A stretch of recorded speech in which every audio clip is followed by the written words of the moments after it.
It started, you know what I mean? I got fired, dog. You know what I mean? I spit fast, you know. It'll burn you. It's torture if you really want to go up against it. You know what I'm saying? So fire is just saying like it's hot, man. We gonna keep it hot. Who do you see someone? Who do you listen to? Number one, and how we doing on time? How many minutes on it? 11. Oh, okay, all right. Who are some of your mentors? Who are some music you listen to, and who are some up and coming artists that you feel who we should look out for in coming up or something? Well, first of all, you know what I mean. I'm an old school head. You know, I kick it off my mama's music. I'm on that Marvin Gaye. I'm on the Temptations. You know, I'm on that genre of music. You know, Rick James and you know all that dramatics. You know, that's what I ride to when I'm riding. So, you know, I listen to a lot of gospel when I ride. You know what I mean? I don't just listen to rap music, but when I do listen, you know, I'm a pop biggie. I like that classic. Ice Cube is the truth. You feel me? I go back in the days where LL Cool J used to be my favorite rapper, but back in Run DMC, I used to write their raps down on paper just to memorize them, you know what I'm saying? So I've been through damn near every fad of hip-hop, you know what I'm saying? So I'm a fan of music. I'm a fan of the game. Okay, on that note, how do you see how hip-hop has changed to where it's hip-hop and how it's being marketed today? I was speaking to a club over out on Long Island because oftentimes I try to bring a venue, and the first thing they say is, no, we don't want you because I'm black and all that thing. I'm doing hip-hop, we're going to tear up your whole neighborhood or something like this. And I asked him, and he said the reason being is because, he said, it's hip-hop. He said, hip-hop is about love. He said, Gangsta Rap markets violence. And when you market violence, he said, no club owner wants to have that. I mean, is that a true analogy, thinking that today's hip-hop is not about hip-hop loving violence? I mean, love more is when you first started, but do you think it's more catered to what that club owner had marketing violence? No, I think it's catered to, the marketing is catered to what people want to hear. I don't think it's a balance in it, you know what I mean? You can't have good without the bad. So, you know what I'm saying? So, Gangsta Rap is cool, but take Bone Thugs and Harmony, for instance. You know what I'm saying? Like, okay, we're going to tell you about the streets. We from that. Right. But at the same time, we're going to give you a message. So, if you mix the message with a little street and you leave a person with something to grow on, then there's nothing wrong with that. But if you just concentrating on murder, murder, kill, kill, and I smack your kids and all this old wild stuff, then, of course, you're going to scare anybody. Like, the genre of 96 and 97 when Pac was alive, man, it was like, dude, you got all the power in the world. You got, you know, at that time, you went to a Source Awards or something like that. You damn near wanted to take a pistol with you because that's all they was on, you know what I'm saying? But I do feel like it's becoming more of a balance now because artists like T.I., you know what I mean? I really dig him. You know, Young Jeezy out in the South doing their thing. You know what I mean? Like, I believe we going in the right direction, but it's a time and place for everything.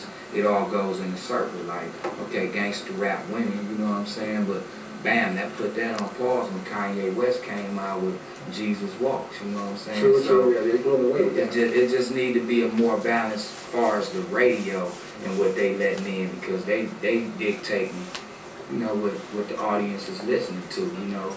I wish radio was like it used to be when it was like a wide variety of everything, and you really only got Gangsta Rap on Saturday nights or something. Okay. You know? Okay, so what about responsibility? I mean, you know, is there a responsibility you think to, or who does responsibility fall on? Does it fall on the artist and his lyrics to be responsible, or you feel that again it's what the market caters for?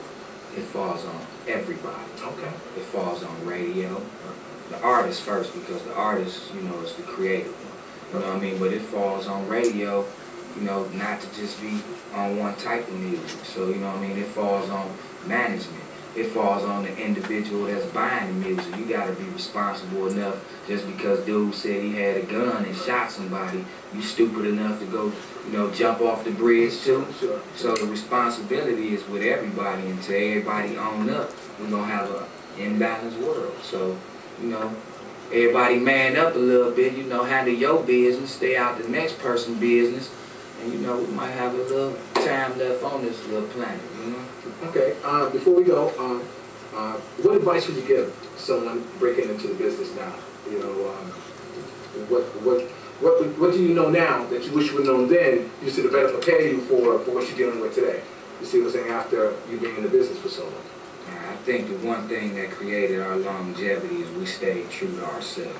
So that's the first thing, you know, don't let nobody tell you how you feel in your heart about what you need to be writing or none of that. You just got to be creative and do that. So staying true to yourself is the main objective. And then also, on the flip coin of that is you got to know your business. Right. You got to get educated, you know what I mean? Third grade dropout, you try to run a business, that don't work. You can have all the street savvy in the world, but you need different credentials behind. You need to read, you need to, you need to be educated. So education is the whole thing. As long as you know, you can't get played. Right. You know, I was going to ask you about a quote, but then if I want to know your quote, I think I can turn to the magazine, because I think the last quote you put in here was, let me see my glasses. I quoted you and saying that, that's Spanish, so I have to read Spanish. But it says, don't ever do this shit if you don't love music. Don't do this shit because you think you got to get a Bentley or a watch or have a nice house and all that. Do it because you love music first and everything else, and everything else will fall into place. So that's the same quote that will hold today, wouldn't it? I stand right beside that. True that, my brother. I run a marathon with it, man. True that, my brother. Layzie Bone. Before I go, sure. Can I send out some love? I'd love you to send out some love, and if you have it in you, of course, to spit a little. I mean, I don't want to put you on the spot because you're the man. That's on you. So, okay, before I go off, this is Gerard, your host. The dream's nothing more than plans awaiting action. Remember, never disrespect the elder, always pulls on up. And sometimes you're the only one who can see your vision. Layzie Bone, it's on you, baby. All right, so we got more thugs coming up. You know what I'm saying? So, in addition to the Bone Thugs and Harmony project, September 19th, go pick that up. You know what I'm saying? Independent, our last one for a minute. You know what I'm saying? So go get that. I also got 2 solo underground albums coming out. You know what I mean? One single is "Vote for Me," because you should vote for me. I might run for president. And the other one is "Lockdown Love," a dedication for Flesh and Bone, which will be home in 2008. We got Thin C album coming. You know, production, he produced and all that, produce, sing, rap, the whole 9, play the drums, produce at the time. We got Felicia's album coming, it's called Here I Come. You know what I mean? I got my kids' album coming. My oldest son is 14 years old, he a beast. You know what I'm saying? I got my daughters 16 and 17 and 14, and they sing and rap and, you know, look just like me, you know what I'm saying? So, man, we just got a lot of things. Ken Dog, Immortal Thugs, all these groups will be coming within the next 18 months after Bone Thugs and Harmony drops. So be on the lookout. Remember the names. Remember the names. Yeah, so Mo Thug Family, that's what you need to remember. Y'all gonna see the family, we coming. You know, and the DVDs we about to drop. Look out for the mixtape. We flooding the market all over. You know what I mean? And I just want to say God bless everybody, y'all know. Thanks for the support, 13 years. Can't do it without you. Appreciate the pepper. And it's on you. Hey, I'm 31 years old. You don't need the CID. You can pick up the book SGIB.